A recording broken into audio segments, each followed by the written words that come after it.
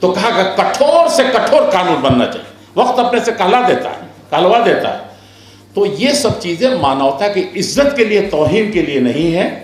اور ان سب چیزوں کو اسی درجے میں رکھنا چاہیے. سزائیں ہیں، ظالم کو کیفر کردار تک پہنچانا ہے، لیکن کون پہنچائے گا؟ میں. یعنی اسلام میں ہے کہ پردہ نہیں کرتی، ایسے ہی گھوم رہی ہے تو پردہ کرنے کہنا چاہیے، تو میں کھڑا ہو جاؤں گا. ٹریفک والا ٹریفک میں ادھر ادھر کیا تو جیسے ہم لوگ دونوں آدمی اتر کے لڑ لیتے ہیں، وہ قانون ہے، وہ انصاف ہے کہ ٹریفک میں اس نے غلطی کر دی تو آپ کلر پکڑ لیں؟ نہیں. اس کے لیے سنویدھان ہے، اس کے لیے لوگ ہیں، وہ اس کو کریں گے. اس راستے سے اس کو سزا ملے گی یا اس کو جو ہوگا ہوگا. ان سب چیزوں میں فرق کرنے سے سمجھ میں آ جائے گا کہ ہم ظالم کی کبھی بھی مدد نہیں کرتے، ظالم کی کبھی پشت پناہی نہیں کرتے، بلکہ اس سے بڑا ظلم نہیں سمجھتے، لیکن اس کے سمجھانے کے اور اس کے ظلم سے روکنے کے طریقے ہیں. لیکن اس کا کردار پہلے ستون کی طرح ہے، کسی طرح سے کم نہیں ہے، اور اس کو اسی شکل میں ادا ہونا چاہیے. اور یہ 2 روزہ جو کانفرنس ہے اس کو ظاہر بات ہے کہ رام لیلا میدان دیکھا جائے حقیقت میں تو بہت چھوٹا ہے، اور ہمارا ملک بہت بڑا ہے، اور وشو تو جانتے ہی کہ وشو ہے. تو اس میں مؤثر طریقے سے اس آواز کو پہنچانے میں صرف اور صرف ہر گھر اور در میں وہ میڈیا ہے، اور آپ حضرات ہیں. آپ لوگوں کو بہت بہت دھنیہ واد اور بہت بہت شکریہ. اس سلسلے میں سب سے پہلے انہوں نے ہاتھ اٹھا دیا ہے، تو اور مولانا نشید صاحب لقمہ دے رہے ہیں کہ کل خبر آئی کہ وہاں سعودیہ سے بادشاہ کا وہ پروانہ مل گیا کہ امام حرم بھارت میں، جس کے ہمارے ملک سے بہت اچھے تعلقات ہیں، بلکہ ساری دنیا سے وہ اچھا تعلق رکھنے کے وہ لوگ میں دیکھتا ہوں کہ رکھتے ہیں. تو یہاں سے ان کا ملا اور ہماری حکومت نے ان کو ویزا دیا ہے. اس کے علاوہ بھی دنیا کے کچھ خطوں سے بڑے بڑے ودوان رہیں گے، اور افتتاحی میں بھی کل رہیں گے 9 کو، اور مغرب کی نماز بھی وہاں نماز کے بعد، مغرب کی نماز کے بعد ان کا پیغام انسانیت، امن و شانتی کا بھی اور بھائی چارے کا بھی وہ ممبر سے ادا کریں گے، اور انسانیت کو جو قرآن کہتا ہے خلقکم من نفس واحدہ، ایک ہی نفس سے پیدا، اور اس سے پہلے کہہ دیا کہ وَلَقَدْ كَرَّمْنَا بَنِي آدم، ایک چھوٹا بڑا اللہ کے نزدیک کوئی ہے ہی نہیں، ہم نے کوئی بھی انسان ہے اور مانوتا ہے اس کے پاس، تو کہا کہ وہ میرے نزدیک عزت والا ہے، بہت میں نے دے دیا اس کو سرٹیفکیٹ دے دیا کہ عزت والا ہے، اب تم اس کو کسی بھی طریقے سے چنگلی کھا کر کے، گالی دے کر کے، مار کر کے، ستا کر کے، کسی بھی طریقے سے تم اس کی توہین اور تذلیل نہیں کر سکتے۔ یہ پیغام بھی وہاں سے آمد۔ اس کے علاوہ دھرم گرو بتایا مختلف تنظیموں کے لوگ بھی اس میں رہیں گے جو دھرم سے خاص طور پر تعلق رکھتے ہیں۔ سب سے پہلے آنے کے سلسلے میں تو ابھی چند دن پہلے ایک بڑی کانفرنس دلی میں ہوئی تھی، اور مجھے تھا کہ میں 10 بجے ضرور پہنچ جاؤں گا، لیکن پہنچتے ہوتے بالکل لاسٹ میں پہنچا تھا، تو اس سے قطع نظر کہ کس کے ساتھ کیا مجھے، ابھی ایک صاحب کو ایسے فون کیا انہوں نے جو انڈیا کے ہیں بہت اہم وہ ہیں، تو انہوں نے کہا کہ میں بالکل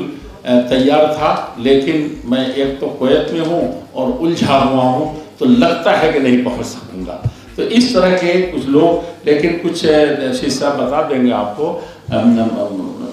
ہمارے سکھ بھائیوں میں اور ہندو دھرم سے، جین دھرم سے، ان کے سب میسج ملے ہیں، اور اسی کو وہ لوگ شاید پڑھیں گے یا کچھ بولیں گے، تو ان کا سکھ دھرم سے بھی اور ہندو دھرم سے بھی، جین سے بھی اور میں عیسائی دھرم سے بھی کئی لوگ ہیں جو اس میں اپنا میسج دے چکے ہیں اور وہ آئیں گے۔ رہ گیا مسئلہ کہ کون سی ٹاپک اس کے علاوہ ہے، آپ نے کہا ہے کہ جیسے وقت ترمیمی بل ہے، تو کہتے ہیں کہ بنتا نہیں ہے ساغر و مینا کہے ہے، سمسیائیں تو بہت ہیں ایمانوتا کے، لیکن ایک چیز اس وقت آئی ہے جس کو آپ نے نام لیا وقت ترمیم، اس میں ہم لوگ اپنا موقف رکھتے ہیں، یہ کرتے ہیں کہ اس میں اچھا یہ ہے، اور سجھاؤ رہے گا تھوڑا سا کہ بھئی یہ چیز بہت جو وقف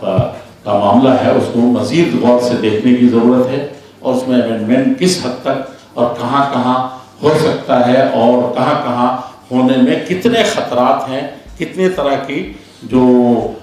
یہ ہم سمجھ رہے ہیں کہ اس سے بڑی وقت جائیداد کی حفاظت ہوگی، تو ایسا تو نہیں کہ وہ کسی اس سے زیادہ وہ نقصان پہنچ جائے، تو یہ بہت سمجھنے کی بات ہے، اور اس سلسلے میں ہماری مسلم پرسنل لا بورڈ اس سلسلے میں حکومت سے لے کر کے ہر سطح پر بات کر رہی ہے۔ رہ گیا اور جو مسئلے ہیں مدارس کے بھی، وہ تو چل رہے ہیں، آپ نے کل کورٹ کا فیصلہ بھی کچھ چیزوں کے سلسلے میں سنا، اور مدارس کے بارے میں بہت سمجھانے کی ضرورت ہے، اور میں کہوں گا کہ مدارس ہمارے جاننے کے حساب سے جہاں میں پڑھا ہوں، ہم لوگوں کو یہی سندیش دیا گیا ہے۔ اس کے علاوہ بھی کچھ چھوٹے موٹے مسائل ہیں، وہ اپنے افہام و تفہیم یعنی سمجھنے اور سمجھانے کی حیثیت سے آ سکتے ہیں اس پروگرام میں، ورنہ ہم کہتے ہیں کل السیل فی جوف الفرا، جب کل کہہ دیا تو جز اس میں چھوٹا تو ایسے ہی داخل ہو جائے گا۔ جب مانوتا کی سمسیاؤں کا مسئلہ ہے، انسانیت کے درپیش مشکلات کا مسئلہ ہے، اور ایک انسان دوسرے انسان کا احترام کرنے لگے، تو پھر سب سمجھ جائے، اس میں ساری چیزیں گھر کے چھوٹے سے آنگن سے لے کر کے ساس بہو کا یا اماں بیٹی کا ہو، یا یہ کہ وشو کا مسئلہ ہو، وہ مانوتا اور انسانیت کی بنیاد پر حل ہوگا، وہ چیزیں بھرپور طریقے سے آئیں گی۔ دیکھیے ہم تو جن بزرگوں کو جانتے تھے، جو لوگ آتے تھے، اس میں سے تو اکثر لوگ چلے گئے ہیں۔ نئے لوگوں میں مولانا آپ لوگ نام بتا دیجئے ان کو کون کون آ رہے ہیں۔ اسی کو میں زیادہ اوڑھنا بچھونا بنا کر کے جتنا فائدہ پہنچا سکتے ہوں پہنچائیں۔ میں آپ بات لمبی نہ ہو جائے، ہم یہ کہنا چاہ رہے ہیں کہ ہمارے نبی محمد صاحب جب نبی نہیں بنائے گئے تھے، آپ جانتے ہیں کہ دنیا کی ہر برائی اس وقت تھی، کاٹ مار کھانے والے لوگ تھے ایک دوسرے سے، لیکن اس وقت بھی جب سنا کہ اس وقت مسلمان نہیں تھے، کچھ لوگ جب جینا دوبھر ہو گیا، اجیرن ہو گئی زندگی، تو کچھ لوگ ایک آدمی کے گھر میں بیٹھے، آپ تو رام لیلا کی بات کر رہے ہیں، بہت بڑی جگہ ہے،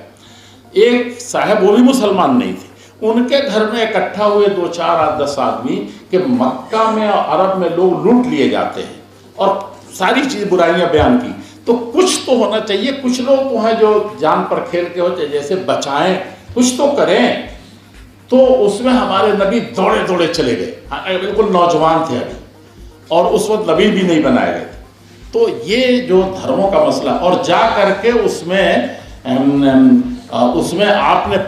ہاتھ میں وہ رکھا، کہا کہ نہیں ایسے، کہا کہ میں وعدہ کرتا ہوں کہ ہاں کوئی ظلم نہیں ہوگا، کوئی کسی طرح کا یہ نہیں ہوگا، تو اور ایک بات کہا تو بڑی غلط فہمی ہے لوگوں کو، ارے وہ تو اسلام نبی پر نبی بنائے جانے سے پہلے کی بات ہے، یہ نبی نے جب پوری دنیا میں ان کی طاقت مانے جانے لگی اور ان کا جھنڈا پھہرانے لگا، تب انہوں نے اس کو یاد کیا پرانی بات کو، اسلام یعنی نبی بننے سے پہلے کہ آج بھی لوگ اگر ہم کو بلائیں اس طرح کے، یعنی